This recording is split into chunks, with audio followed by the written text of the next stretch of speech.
अस्सलाम वालेकुम दोस्तों, हाजिर मैं आपके साथ एक नई वीडियो के साथ।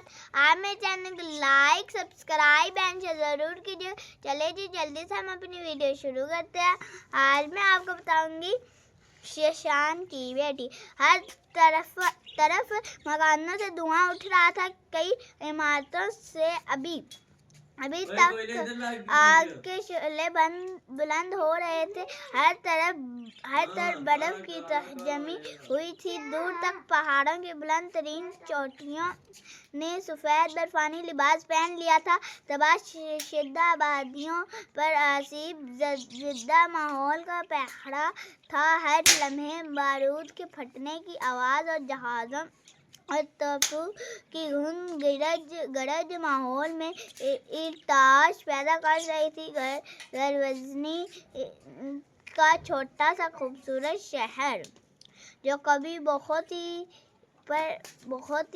पर रौनक और खूबसूरत हुआ करता था, और अब खज़ा रिश्ता दरख्तों की तरह इंसानों के बगैर वीरान नजर आ रहा था। सड़कों पर टैंकों की औलांग गड़गड़ाहट सुनाई दे रही थी। एक खूबसूरत इमारत जो सड़क से कुछ फासले पर वाक़ई थी और कई मंजिलों पर मुश्तमिल थी, उसके तबाह शिद्दा ढांचे से धुआं उठ रहा था।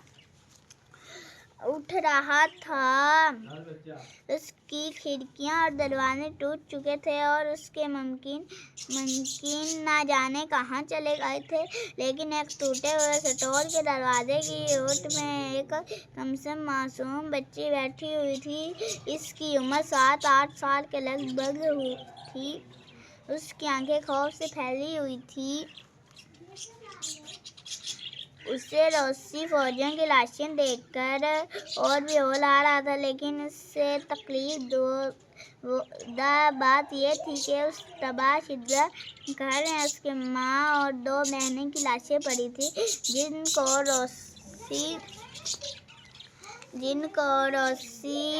रूसी फौजियों ने घर के बगीचे में लिटा कर बड़ी बेदर्दी से ज़िबा कर दिया था। वो बार ये दर्दनाक मंजर देखती और अपनी आंखें बंद कर लेती। जिस्म पर गर्म कपड़ों के बावजूद सर्दी से कांप रही थी। उसके हाथ जमी हुई बर्फ की तरह ठंडे और सख्त हो चुके थे। उसके चेहरे पर धुलने वाली आंसू गालों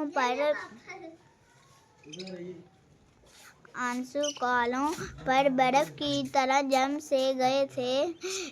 उसने अपनी गर्म टोपी को अपने चेहरे पर ले लिया, गोया उन खौफनाक मुनाजिर से अपने आप को छुपाना चाहती थी, लेकिन ज़रा सी आहट ही से वो लर्ज़ जाती। गुज़श्ता शब जब उसका ख़ानदान और ये खूबसूरत घर रूसी दर्दों के हाथों तबाह बर्बाद हो रहा था, उसने घर के कोने पर बने हुए छोटे स्टोर के दरवाजे की ओट में पनाह ले ली थी। इसी वजह से वो जिंदा बच गई। उसके बाबा जहाज पर गए हुए थे। वो अपने ख़ानदान के साथ घर के तहखाने में कई दिन से मुकीम थी। बिजली, खून और पानी का सब निज़ाम मुअत्तल हो चुका था,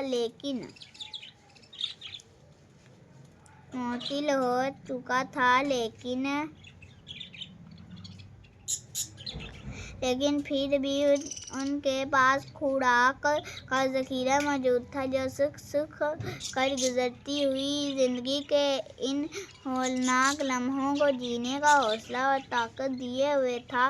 उसके बाबा रात को घर लौट आए थे, लेकिन जब उससे रूसी दर्द सख्त फौजी गज़नी में दाखिल हुई थी, बाबा ना जाने कहाँ चले गए थे। बस 2-3 दिन बाद कोई शख्स उनका पैगाम ले आता और ख़ानदान की खैरियत की इत्तला ले जाता।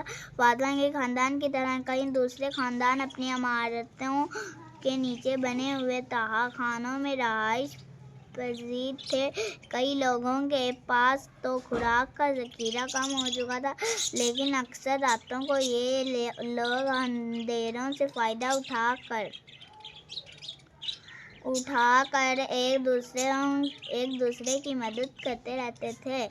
जब से गरवज़नी से मुजाहिदीन ने करीबी पहाड़ों पर अपना ठिकाना मुंतकिल किया था, गरवज़नी की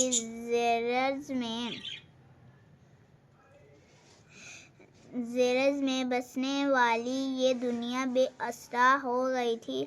कई लोग घरों से निकलकर कैंपों में चले गए थे और कई रोसियों के जुल्म का निशाना बन गए थे। तो दोस्तों, ये थी हमारी आज की वीडियो। नेक्स्ट वीडियो में मिलेंगे, तब तक के लिए अल्लाह।